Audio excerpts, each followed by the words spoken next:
Kalau seandainya kuburan itu peristirahatan terakhir kemudian tidak ada lanjutannya, yang paling enak itu ya ini tadi. Orang-orang yang sudah muas-muasin keinginannya di dunia. Tapi bagaimana kalau ada akhirat, ada hisab? Justru orang-orang yang begini tadi, yang habis untuk berlomba-lomba dalam kemegahan, dah dia panen penderitaan. Udah banyak, bukan hanya penderitaan, diliputi penyesalan yang amat dalam karena dulu tidak memanfaatkan umurnya untuk mengabdi kepada Allah Subhanahu wa taala. Jadi ini ada persoalan yang penting banget ya. Jangan mengungkapkan kita sebagai orang Islam kuburan itu peristirahatan terakhir. Enggak.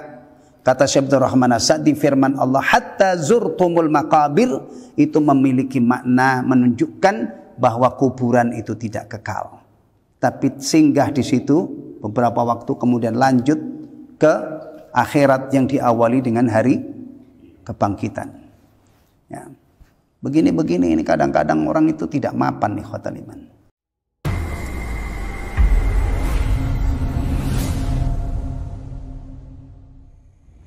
Assalamualaikum warahmatullahi wabarakatuh.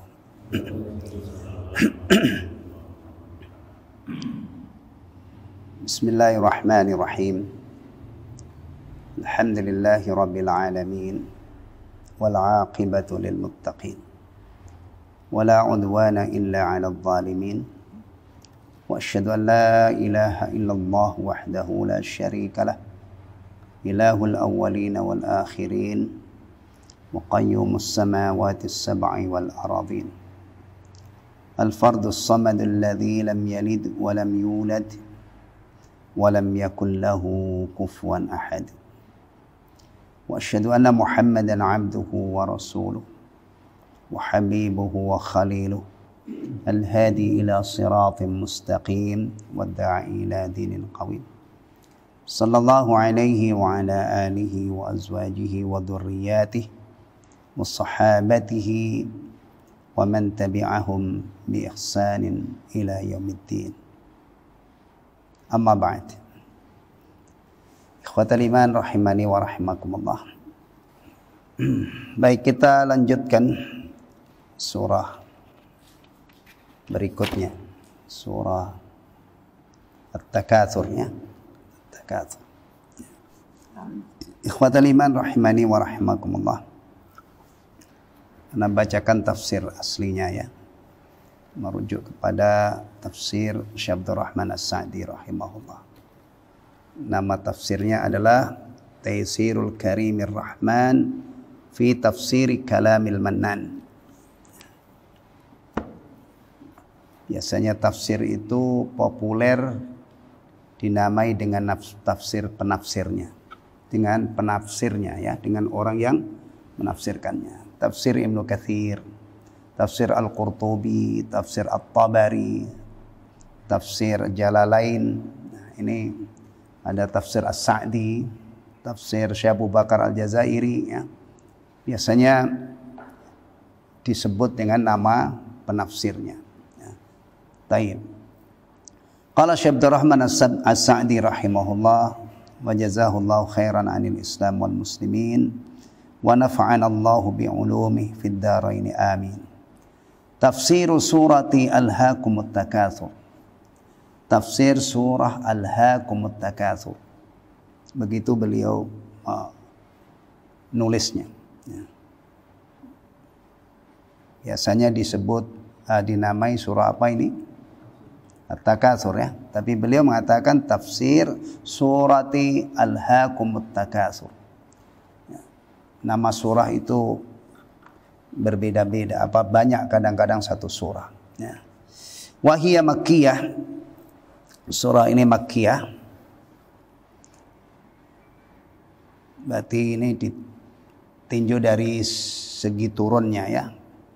Surah-surah Al-Quran itu dibagi menjadi dua kategori, Makkiyah dan Madaniyah. Bismillahirrahmanirrahim. Alhaakumut takatsur hatta zurtumul maqabir ila qawlihi ta'ala thumma latus'alunna yawma idzin 'anil na'im. Yaqulu ta'ala muwabbikhan ibadahu 'an ishtighalihim amma khuliqu lah Yaqulu ta'ala, Allah yang maha tinggi berfirman muwabbikhan, mencela. Jadi firman Allah ini mengandung celaan, kecaman, ya. Ibadahu, hamba-hambanya, anishtighalihim amma khuliqulah, karena kesibukan mereka yang melalaikan tujuan mereka diciptakannya. Kita ini diciptakan oleh Allah untuk apa? Wa ma khalaqtul jinna wal insa illa liya'budun. Tidaklah aku ciptakan jin dan manusia kecuali supaya mereka beribadah kepadaku. Karena kita diciptakan untuk ibadah, maka Allah sediakan tempat kembali surga dan neraka. Ya. Jadi surga dan neraka itu terkait dengan jin dan manusia, selainnya tidak ada. Karena selainnya tidak mukallaf. Jadi kalau diri kita ini kita hubungkan dengan akhirat, adalah Allah sediakan dua tempat kembali itu. Karena di dunianya ini kita diwajibkan oleh Allah beribadah. Ada yang taat, ada yang durhaka, ada yang mukmin, ada yang kafir. Maka Allah sediakan tempat untuk kembali. Nah, baik. Yang dicela oleh Allah di sini adalah hamba-hamba yang sibuk dengan sesuatu yang membuat dia lupa dari tujuan Allah menciptakan mereka di dunia. Min ibadatihi wahdah la syarikalah, yaitu beribadah hanya kepadanya, tidak ada sekutu baginya. Perhatikan ini ya. Jadi ternyata di dunia ini ada hal-hal yang berpotensi membuat manusia ini lupa dari tujuan Allah menciptakannya. Dari beribadah kepada Allah semata, tidak ada sekutu baginya. Apa saja itu? Banyak, aneka ragam, ya. Taib. Wa ma'rifatuhu wal inabatu ilaihi, dan mengenalnya dan kembali kepadanya.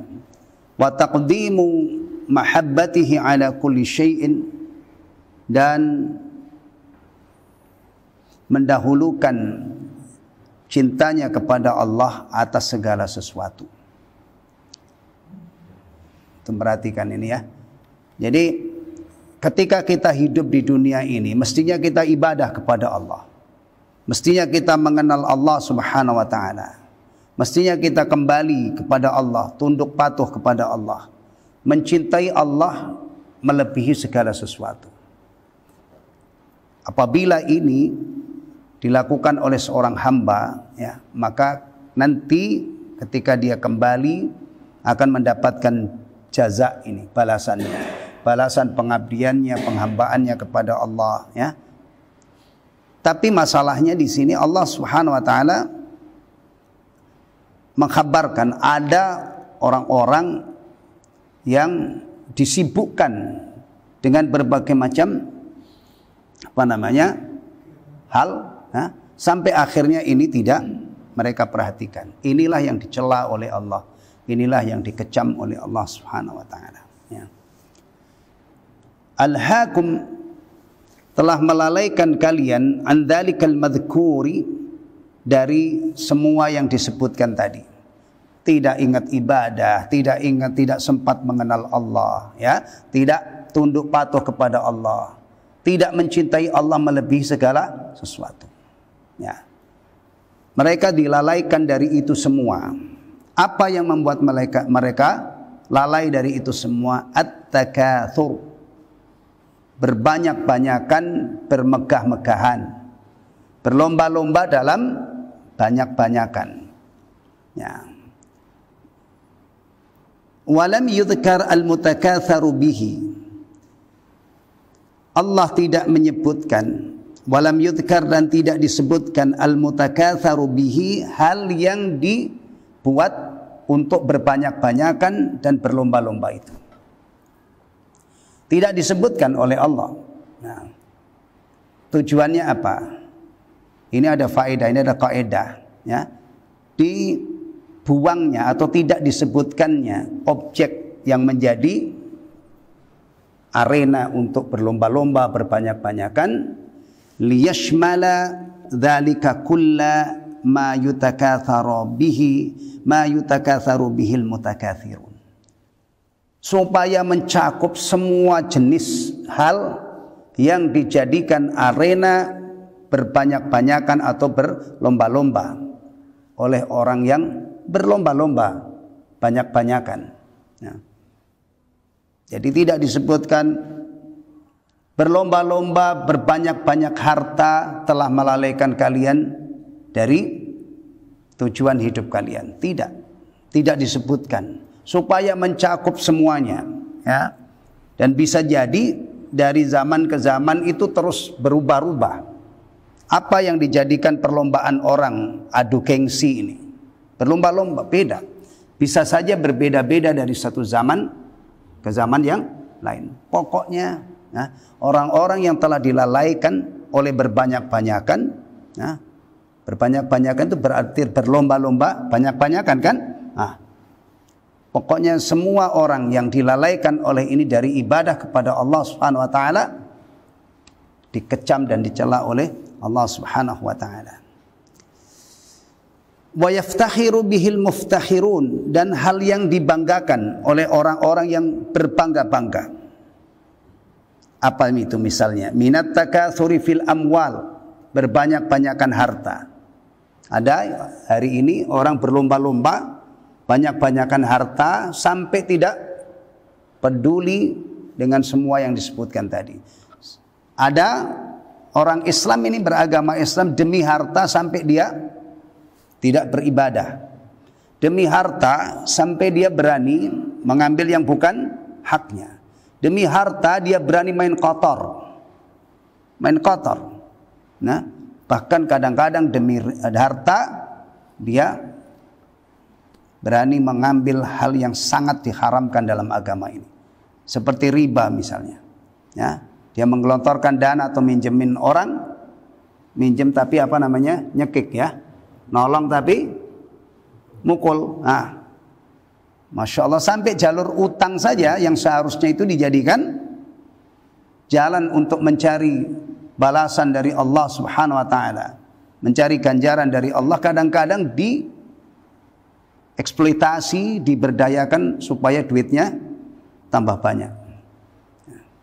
Nih, berbanyak-banyakan harta itu gambarannya seperti itu.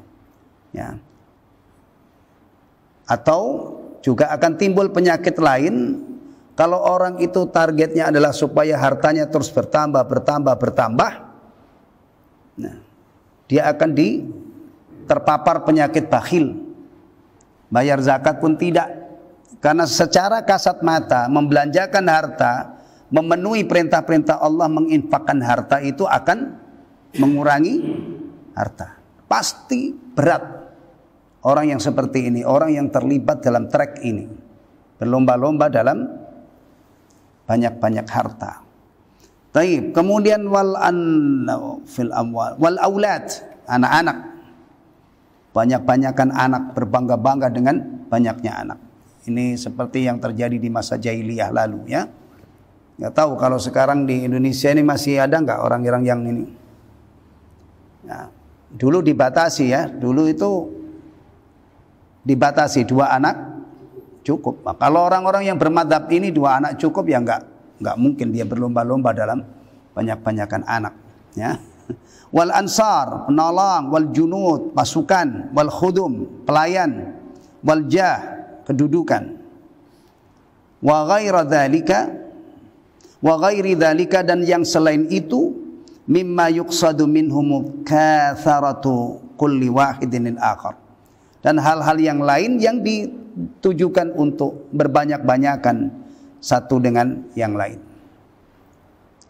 Jadi ternyata banyak ya hal-hal di dunia ini yang membuat orang itu terseret ya dalam arus berlomba-lomba berbanyak-banyakan, sehingga lupa akan tujuan hidupnya. Dunia ini aneka ragam orang. Ada yang berlomba-lomba harta, ada yang berlomba-lomba jabatan, ada yang berlomba-lomba apa? Pangkat dan lain sebagainya. Ya. Ada juga yang mungkin berlomba-lomba istri ya. Ya. Hah? Ada. Ya. Ada yang berlomba-lomba koleksi berbagai macam hal. Ada yang berlomba-lomba koleksi mobil mewah, ada yang berlomba-lomba koleksi jam tangan mewah, ada yang berlomba-lomba koleksi tas mewah, ada yang berlomba-lomba bagus-bagusan rumah. Orang itu ada yang kalau melihat rumah orang lain lebih bagus itu dia langsung obrak-abrik rumahnya supaya direnovasi untuk begini. Ini ada. Dan kalau kita terbebas dari semua ini, pujilah Allah Subhanahu wa taala. Alangkah tersiksanya orang itu ya kalau dia masuk trek tadi, berlomba-lomba harta, berlomba-lomba jabatan, ya Allah. Itu hidupnya pasti sangat tersiksa. Karena dia terus berusaha untuk mengalahkan orang lain, ya.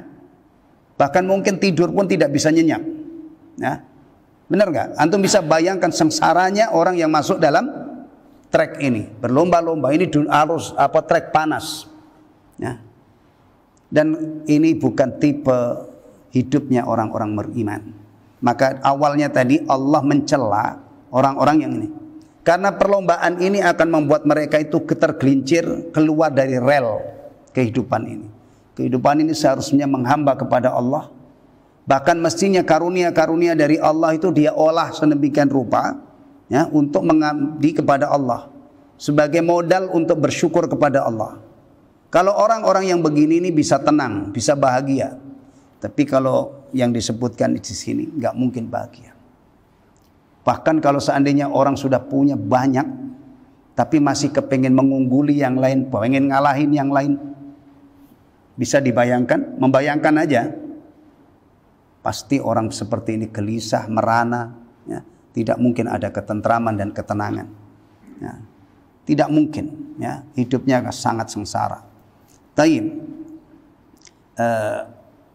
Walaisal maqsudu bihi al-ikhlasu lillahi ta'ala. Dan dia tidak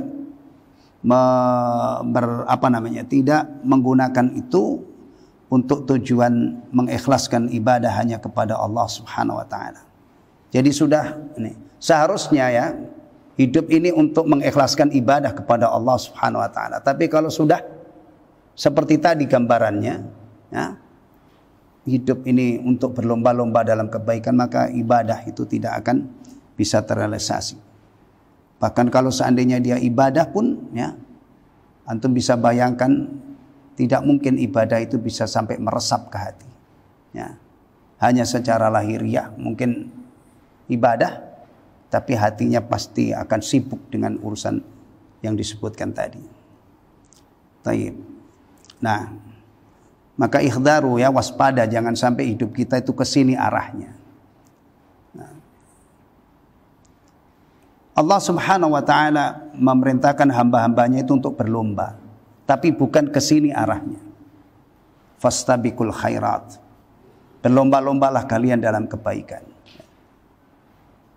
Wasari'u ila magfirati min rabbikum wa jannatin arduhas samawati wal ard. Bersegeralah kamu meraih ampunan dari Rabbmu. Bersegera. Karena ampunan itu bisa terlambat. Meraih ampunan itu bisa telat. Ya. Wa jannatin arduhas samawati wal ard, dan bersegeralah menuju surga.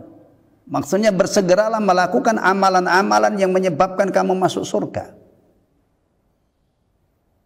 Yang luasnya seluas langit dan bumi disediakan untuk orang-orang yang bertakwa. Amalan-amalan menuju surga ini juga harus memerlukan gerak cepat.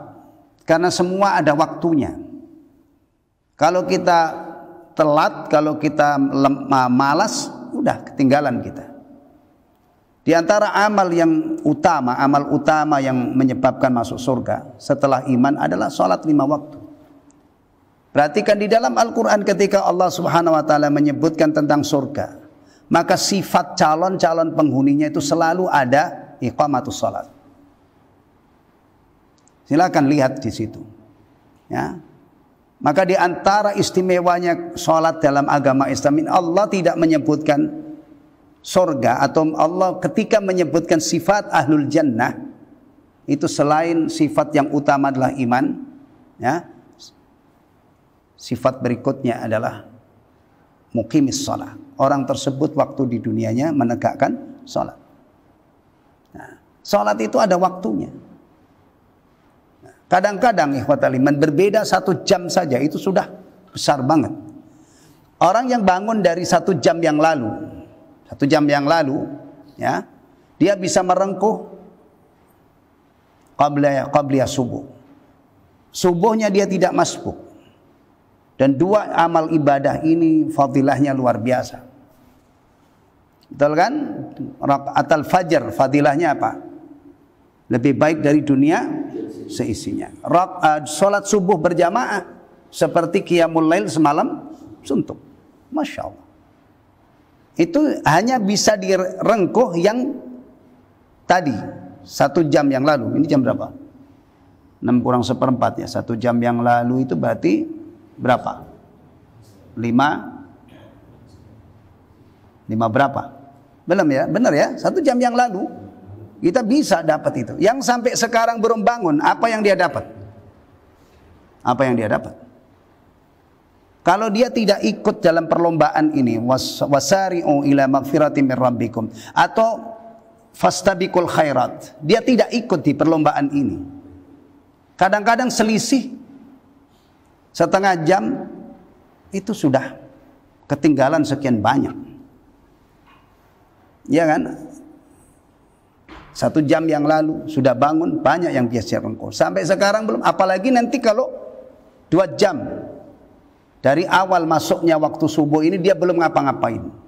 Yang lain itu Masya Allah sudah dzikir, ba'da sholat sudah taklim seperti kita ini, atau di yang lain ada kegiatan yang lain, nah, kebaikan yang lain, yang belum bangun sampai 2 jam sejak masuknya sholat subuh. Sudah jam berapa itu? Jam 7 ya, nanti jam 7 belum bangun, dapat apa dia? Nih, ini yang harus kita perhatikan. Jangan masuk ke lomba ini, ke perlombaan tadi. Ya. Kalau masuk ke perlombaan tadi, hidup kita yang seharusnya untuk ibadah habis. Itulah caranya kita hidup di dunia ini. Kalau mereka itu orang-orang kafir, orang-orang yang lupa daratan, orang-orang yang memang tidak ingat mati, tidak ingat akhirat, habis berlomba-lomba dalam kemegahan dunia. Kita ambil jalur lain. Jangan bersama mereka, kita keok. Ya, nggak bakalan kita sanggup ngalahin mereka. Mereka itu dikasih modal oleh Allah luar biasa.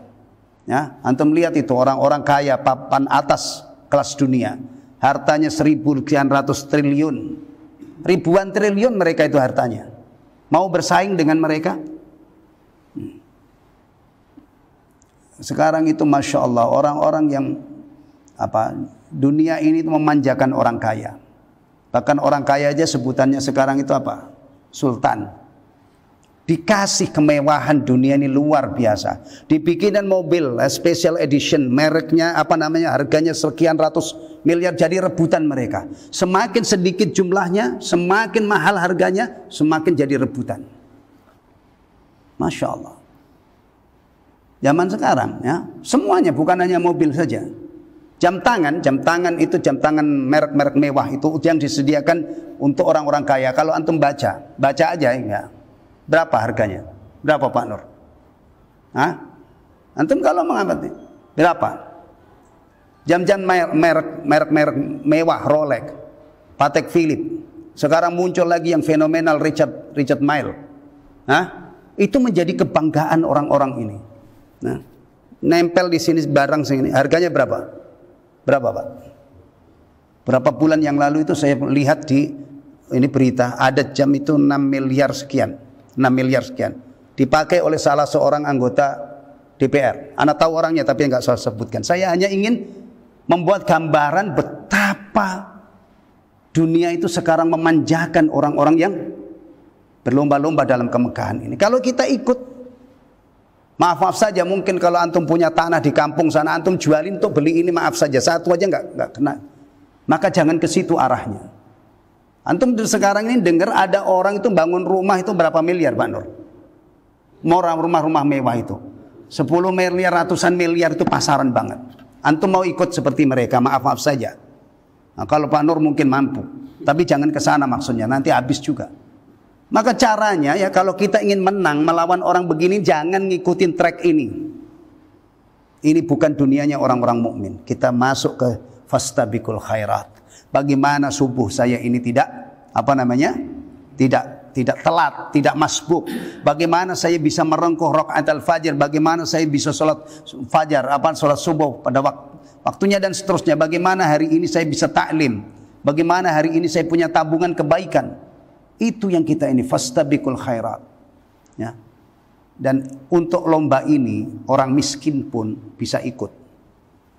Kalau lomba yang disebutkan ini kan ini dunianya orang-orang elit gitu ya. Orang elit yang salah jalan. Kalau orang elit yang benar mah ujung-ujungnya ya kayak Utsman bin Affan radhiyallahu an atau Abdurrahman bin Auf radhiyallahu an. Tapi ini fastabiqul khairat, orang miskin bisa ikut. Bahkan Rasulullah sallallahu alaihi wasallam mengkhabarkan orang-orang miskin yang sukses. Fuqaraul muhajirin, kalau kita mempelajari bab surga, fuqaraul muhajirin, orang-orang fakir dari kalangan muhajirin itu masuk surga mendahului orang-orang kaya 50.000 tahun. Mereka sudah di dalam surga, sudah masuk, baru nyusul orang-orang kaya, miskin yang sukses. Karena apa? Dia berlomba dalam track tadi, kebaikan. Fastabiqul khairat wa fi dzalika falyatanafasil mutanafisun. Dunia ini tidak pernah sepi dari perlombaan ya. Benar. Setelah di Qatar kemarin heboh dunia bola internasional, berikutnya nanti di mana? 4 tahun kemudian di mana? Hah? Di Amerika, di Kanada, satu lagi di mana? Di sana kan? Tayyib. Dunia ini penuh dengan perlombaan. Masing-masing cabang olahraga punya agenda tahunan. Hah? Yang otomotif punya ini, yang bola aneka macam bola punya ini. Hah? Macam-macam. Yang lucu itu kadang-kadang ada orang muslim ya, karena dia penikmat perlombaan ini, dia itu kadang-kadang asik mengikuti perlombaan sampai nggak sholat. Padahal dia bukan pemain. Apalagi kalau pemain tingkat internasional, mungkin kalau toh dia tidak dapat akhirat, dunianya ini dapat banyak. Ada nggak gaji yang lebih besar daripada pemain bola? Coba. Ronaldo itu dikontrak oleh An-Nasr, klub lomba itu 3 triliun per 1 tahun. Itu berarti rata-rata per bulan gajinya berapa? Gaji menteri berapa? Gaji menteri, antum tahu nggak? Kemarin saya ingat itu Pak Erick Thohir bilang gaji menteri itu 19 juta. Mungkin gaji pokoknya ya, belum yang. Itu kalah dengan agen link apa itu namanya ya. Pokoknya itu. Antum kalau membayangkan 3 triliun dalam setahun itu kalau di rata-rata per bulan berapa? Nah, dia dapat pemain. Ini kadang-kadang cuma nonton bola nggak sholat. Masya Allah. Begini ini kan gimana itu? Seharusnya orang Muslim itu ya kalau toh olahraga itu hanya sekedar mengisi sebagian ini dan tujuannya pun mulia. Saya olahraga supaya sehat-sehat, ujung-ujungnya nanti ibadah. Nah kalau ini dapat duit juga enggak, ya kan? Hanya sebagai simpatisan istilahnya. Tapi kadang-kadang dia ketinggalan dan membuang salah satu kunci keberuntungannya dunia dan akhirat. Sholat. Dan kalau kita bicara seperti ini, ikhwatal iman, itu berapa banyak orang-orang yang sudah akut penyakitnya. Mereka itu bisa nonton bola itu jam-jam 1 karena kadang-kadang bola itu diadakan di suatu negara yang selisih jamnya itu bisa sangat ini. Ya kan? Kalau di sana misalnya diadakan pada maghrib, di sini itu sudah jam berapa misalnya. Maka ada kadang-kadang waktu pertandingan bola itu jam berapa? Jam 1, jam 2 malam ya, 1 malam, jam 2 malam. Itu kalau diikuti ya, yang jadi korban nanti apa kira-kira? Yang menurut kalkulasi kasar kita itu apa? Ya subuhnya lah. Sehingga ada orang lebih mengutamakan bola daripada sholat subuh. Ini kan dahsyat ini. Kalau dilihat dengan kacamata agama. Innalillahi wa inna ilaihi raji'un. Jangan-jangan orang seperti ini nanti ya, kalau meninggal itu seperti orang-orang terdahulu yang dikisahkan oleh para ulama. Ketika ditalkin, diupayakan supaya mati mengucapkan kalimat terakhirnya adalah kalimat tauhid. Ya. Ya seperti orang-orang terdahulu yang keracunan dunia yang terlalu parah. Ditalkin, reaksinya adalah bukan mengikuti kalimat tersebut, mengucapkan kalimat tersebut, tapi dia teriak-teriak khamr, khamr. Ya, karena pecandu khamr. Bisa saja kan? Kalau orang itu sudah sampai ke tingkat seperti ini kecanduannya, lebih mementingkan bola daripada sholat, bisa saja nanti kalau ada yang mentalkin, apa? Bola, cool, cool. Karena itu sesuatu yang paling dia nikmati waktu di dunia. Na'udzubillah min dzalik. Dan sudah banyak yang terjadi ya, orang-orang yang mati meskipun tidak dalam bentuk seperti tadi, tapi terkait dengan bola.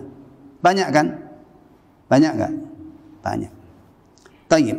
Ini hati-hati ya. Jadi ini jangan kita ikuti. Berbangga-bangga, berbanyak-banyak ini bukan dunia kita. Bahkan kita harus waspada terhadap ini karena kalau kita masuk ke sini, ibadah itu menjadi korban. Padahal tujuan utama kita ada di dunia ini adalah untuk menghamba dan mengabdi kepada Allah Subhanahu wa taala. Taib.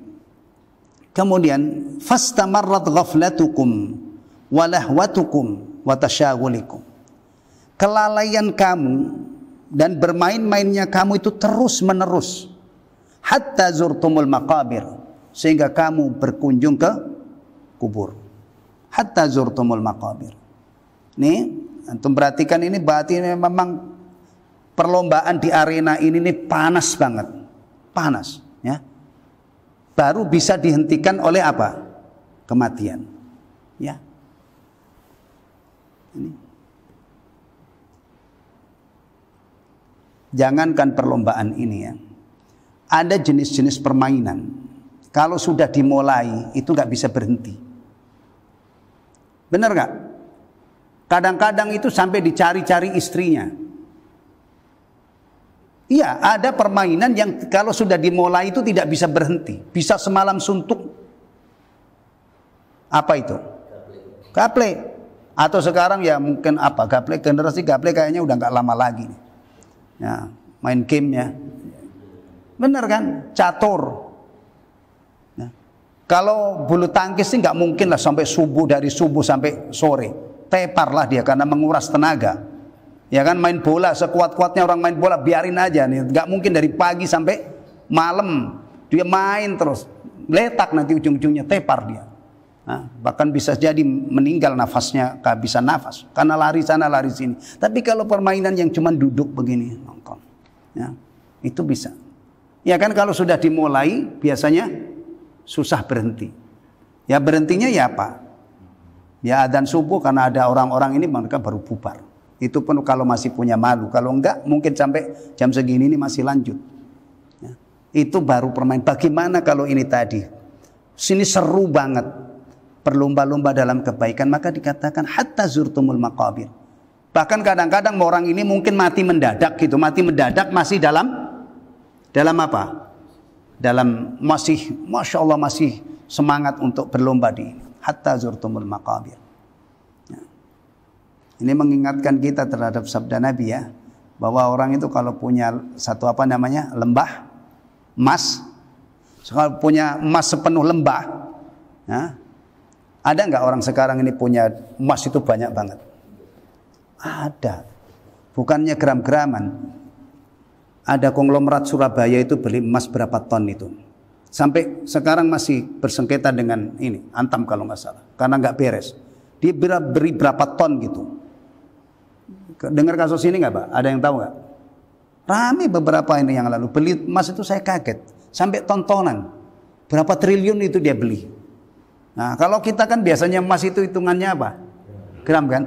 Jadi kalau Rasulullah SAW pernah bersabda, kalau seandainya Bani Adam ini, orang ini punya emas penuh lembah, itu tidak berhenti sampai di situ. Nah, tidak berhenti sampai di situ. Dia pengen punya buah. Sampai akhirnya yang menghentikan keinginannya, hasrat untuk terus memiliki emas lebih banyak lagi apa? Kematian. Kalau mulutnya sudah disumpel tanah istilahnya, udah mati. Ini hatta zurtumul maqabir. Nah, menunjukkan bahwa ini adalah bisa kita bayangkan ini benar-benar zona panas. Orang ini kalau sudah terlibat ini nggak bisa berhenti. Yang bisa menghentikan itu adalah kematian. Apalagi kalau orang model-model begini ini jauh dari agama, ya, udah nggak pernah taklim, nggak pernah dengar Jumatan, udah habis untuk situ. Tapi kalau bisa jadi ya orang yang begini ini dengar Jumatan, kemudian khotibnya itu mungkin menyampaikan materi yang luar biasa dengan penuh keikhlasan, pengen menasihati umat, bisa jadi orang ini kadang-kadang tersadar, masih bisa diselamatkan, dia tobat. Yang hidupnya tadinya untuk habis untuk bermegah-megahan, ya, insya Allah dengan kadang-kadang ada sebuah nasihat itu yang benar-benar dijadikan oleh Allah nasihat yang bermanfaat untuk orang, mengubah orang, bahkan kadang-kadang sepenggal kata ya itu bisa mengubah orang, merubah orang. Makanya juru-juru nasihat itu harus optimis. Tebar nasihat yang baik, pilih judul-judul yang bermanfaat, dan niatkan ikhlaskan niat. Mudah-mudahan dijadikan oleh Allah nasihat yang baik, ya, yang didengar oleh orang-orang dan mau mengikuti. Tayyib. Berapa banyak itu orang-orang yang tadinya itu bejat, tadinya itu jauh menyimpang dari tujuan hidup ini karena nasihat, ya, karena berdekatan dengan orang yang baik. Itu kadang-kadang bisa ini, bisa bisa berubah. Taib. Hatta zurtumul maqabir, hingga kamu ziarah ke kubur. Ziarah itu kunjung, ya, berkunjung. Kalau dikatakan kunjung itu berarti dia akan apa? Akan balik. Artinya tidak menetap di situ, ya. Fankashafa lakum hina idin al-ghita. Ketika kamu sudah ziarah ke kubur, sudah dimasukkan ke dalam kubur, maka tersingkaplah bagimu ketika itu tutup. Walakin ba'dama ta'adzara 'alaikum istinafu. Namun kamu sudah tidak bisa memulai lagi, ya. Nih, orang itu kalau sudah mati, ya, udah selesai. Sudah tidak bisa beramal soleh juga tidak bisa, ya kan? Memulai hidup yang baru juga sudah tidak bisa. Ya, apa yang dia lakukan di masa hidupnya itulah yang dibawa, ya. Udah tidak bisa berubah. Kalau tadinya itu dia masuk tadi zona panas, berlomba-lomba, bermegah-megahan dunia gitu ya, dia mati dalam keadaan seperti itu, kan berarti orang ini gagal, karena hidupnya itu seharusnya untuk mengabdi kepada Allah. Tapi sudah masuk alam barzah, sudah mendapatkan balasannya. Tidak mungkin ketika diuji man rabbuka wa man nabiyyuk wa madinuk wa man nabiyyuk, tiga perkara ini yang nanti ditanyakan oleh penguji di alam barzah. Tidak mungkin dia bisa menjawab, ya, tidak mungkin bisa menjawab. Nah, biasanya yang hidupnya untuk habis begini ini adalah yang tidak percaya dengan hari kebangkitan, sehingga hidupnya habis untuk bermegah-megahan dunia. Kalau yang imannya kuat, orang kaya tapi imannya kuat, beriman bahwa nanti dia akan dihidupkan kembali dan akan diberi balasan, tidak seperti ini warnanya. Corak kehidupannya, justru kekayaannya itu digunakan untuk investasi akhirat.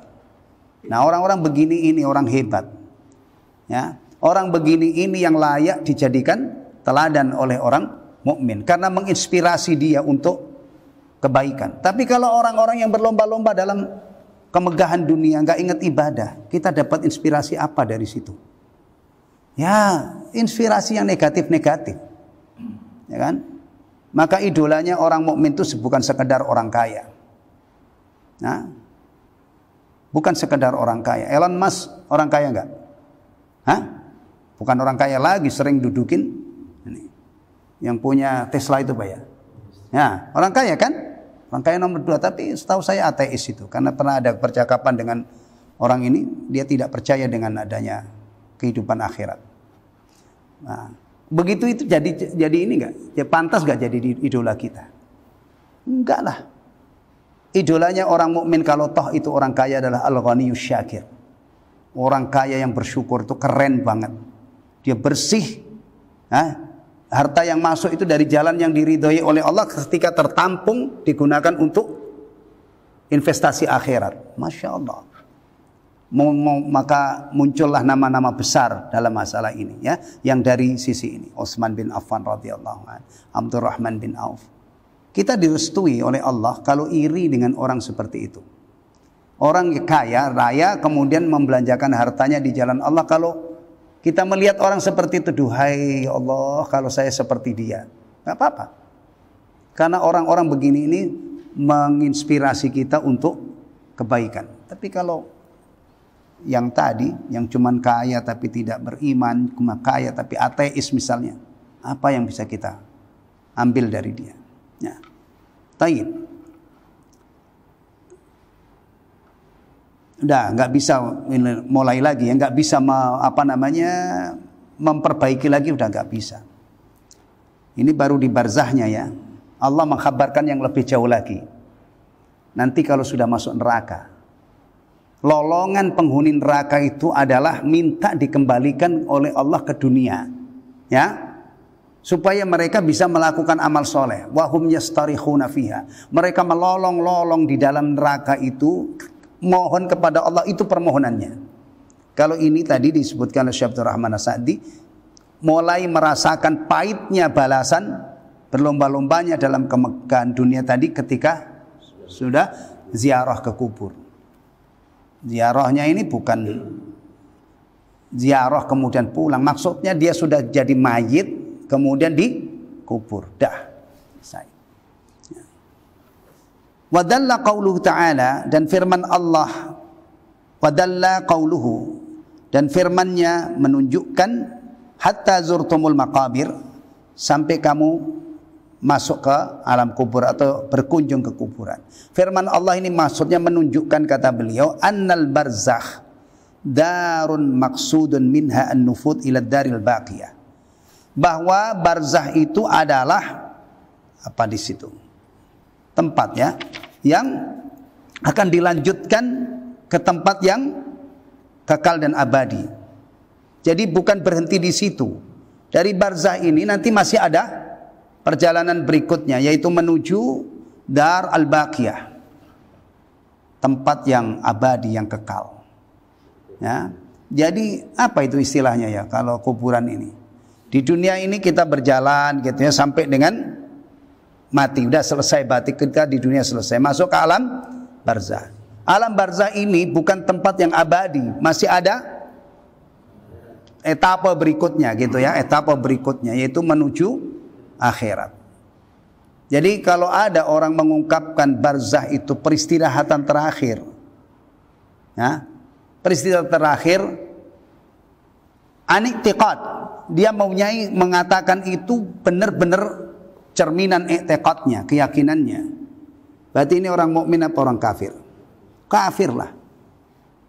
Kalau benar dia yakin bahwa ketika manusia itu dikubur, disitulah terminal terakhirnya, disitulah perjalanan terakhirnya. Berarti orang ini tidak percaya dengan adanya apa? Tidak percaya dengan apa? Akhirat. Tidak percaya dengan adanya hari kebangkitan. Ya. Makanya tolong, kita ini orang Islam, ya, kalau mengungkapkan sesuatu, ungkapkanlah dengan yang selaras dengan ajaran agama kita. Jangan latah. Kalau orang-orang di sana itu di luar mungkin menganggap ungkapan bagus, ungkapan apa ya, yang elegan tentang kubur itu adalah peristirahatan terakhir.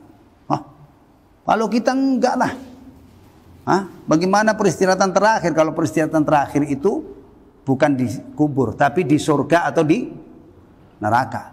Ya. Jangan salah, ini kelihatannya sepele, tapi kalau diantepin, istilahnya bahasa kita, ya, kalau ini dibenarkan, diaminin, Masya Allah, berarti orang ini tidak percaya dengan. Kalau kita menjawab pertanyaan, ya, si fulan kemana? Oh, sudah dikubur di Setu, dikubur di Pedurenan misalnya. Udah, nggak usah, sudah diantarkan ke peristirahatan terakhir di Setu. Peristirahatan terakhir di Setu, eman-eman. Kalau seandainya kuburan itu peristirahatan terakhir kemudian tidak ada lanjutannya, yang paling enak itu ya ini tadi, orang-orang yang sudah muas-muasin keinginannya di dunia. Tapi bagaimana kalau ada akhirat, ada hisab? Justru orang-orang yang begini tadi, yang habis untuk berlomba-lomba dalam kemegahan dah dia panen penderitaan, udah banyak, bukan hanya penderitaan, diliputi penyesalan yang amat dalam karena dulu tidak memanfaatkan umurnya untuk mengabdi kepada Allah Subhanahu wa taala. Jadi ini ada persoalan yang penting banget ya. Jangan mengungkapkan kita sebagai orang Islam kuburan itu peristirahatan terakhir. Enggak. Kata Syekh Abdul Rahman As-Sa'di, firman Allah hatta zurtumul maqabir itu memiliki makna menunjukkan bahwa kuburan itu tidak kekal. Tapi singgah di situ beberapa waktu kemudian lanjut ke akhirat yang diawali dengan hari kebangkitan. Ya. Begini-begini ini kadang-kadang orang itu tidak mapan nih khotal iman. Padahal seharusnya ya, sebelum kita banyak punya pengetahuan ini itu, ilmu-ilmu begini ini sudah mapan. Ya. Kita itu nanti akan dibangkitkan oleh Allah. Allah membangkitkan kita, menghidupkan manusia hidup kembali itu lebih mudah daripada menciptakan kali yang pertama. Argumen-argumen untuk ini berlapis-lapis. Bahkan kadang-kadang sederhana banget. Allah menurunkan hujan, mengguyur bumi, kemudian tumbuhlah berbagai macam tumbuhan. Kalau Allah mampu menghidupkan bumi dengan sebab air hujan, maka demikianlah al-khuruj, demikianlah hari kebangkitan. Allah Subhanahu wa taala mudah baginya untuk membangkitkan. Bahkan begini-begini ini detail mestinya ya. Kapan terjadinya hari kebangkitan itu? Ketika malaikat Israfil alaihissalam. Nah, ini ada kaitannya dengan malaikat. Jadi kalau kita perhatikan ya, masalah kebangkitan itu ternyata akumulasi dari sekian banyak keyakinan. Ada kaitannya dengan iman kepada malaikat. Karena waktu terjadinya hari kebangkitan itu sudah ditetapkan oleh Allah terkait dengan an-nafkhatus tsaniyah, tiupan yang kedua. Ya, yang dilakukan bahkan siapa yang meniup sangkakala itu sudah dijelaskan dalam agama ini. Sehingga orang mukmin bisa mengetahui namanya, Israfil alaihissalam. Bayangkan ya kalau akidah itu memang, antum kalau bikin fondasi rumah itu apa? Bahan-bahannya apa aja? Batu, semen itu kan, sehingga solid menjadi ini. Demikian juga akidah seorang mukmin. Akidah seorang mukmin itu idealnya itu solid, bahkan tidak bisa digempur. Kadang-kadang sampai dibelah kepalanya itu nggak bisa keluar akidah ini. Ya, karena rajutan ya, dari berbagai macam rukun iman itu dan rincian-rinciannya itu mestinya menjadi satu kesatuan yang solid, kokoh, sehingga menjadi fondasi yang kuat dalam beragama ini. Jadi ini ya faedah yang diketengahkan oleh Syekh Abdul Rahman As-Sa'di dari firman Allah hatta zurtumul maqabir, berarti menunjukkan orang berada di kubur, di alam barzakh itu tidak kekal, tapi akan ada etapa berikutnya, yaitu kehidupan yang kekal. Li'anna Allah sammahum zairin, karena Allah menamai mereka, menyebut mereka zairin, orang-orang yang berkunjung. Ya. Walam yusammihim muqimin, dan Allah tidak menamai mereka sebagai orang-orang yang menetap. Muqimin, kalau mukim itu berarti kekal di situ. Tapi firman Allah hatta zurtum al-maqabir, sampai kamu masuk ke alam kubur. Shadaqallah. Benar ya? Benar. Kalau kita tadabbur ayat ini, kita akan mengatakan shadaqallahul azim. Dunia ini begitu nyata menjadi bukti kebenaran ayat yang mulia ini. Ya, ada orang yang bosan berlomba-lomba dunia? Enggak ada. Nah, konglomerat yang umurnya panjang 80 tahun, apakah dia udah saya sekarang berhenti dari ini? Saya gelontorkan harta saya sekian untuk ini, saya mau ini. Kadang-kadang orang umurnya sudah 80 tahun dia masih hasrat untuk merengkuh dunia itu enggak. Bahkan mungkin orangnya itu maaf saja udah stroke, udah ini fisiknya itu sudah, tapi hasratnya untuk ini tidak pernah berhenti. Illa man rahimallah, kecuali orang-orang yang dirahmati oleh Allah yang dapat petunjuk ya, enggak telat untuk memperbaiki diri. Tapi ikhdaru ikhwatal iman, ini memang persoalan yang sangat besar kemungkinannya kita terperosok ke dalamnya, ya kalau nggak waspada. Dan ini jalur panas.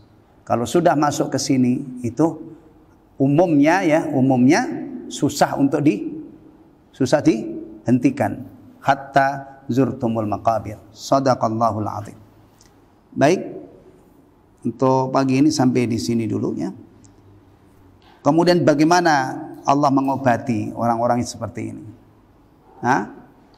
Obatnya adalah diingatkan tentang kematian dan apa-apa yang akan dialami sesudah mati. Maka insya Allah kalau orang itu selalu ingat akhirat, ingat mati, ya, ingat dalam arti yang benar ya, bukan hanya mati kemudian selesai, ingat ada rentetan masalah-masalah besar yang akan kita alami. Insya Allah tidak ke sini arahnya. Ya, insya Allah akan ingat bahwa tujuan hidup itu adalah untuk beribadah kepada Allah Subhanahu wa taala. Ini yang harus kita perjuangkan. Wallahu taala alam bissawab. Wa sallallahu ala nabiyyina Muhammadin wa ala alihi wa azwajihi wa dzurriyyatihi wa sahabatihi wa man tabi'ahum bi ihsanin ila yaumiddin. Subhanakallahumma wa bihamdika asyhadu an la ilaha illa anta astaghfiruka wa atubu ilaik. Assalamualaikum warahmatullahi wabarakatuh.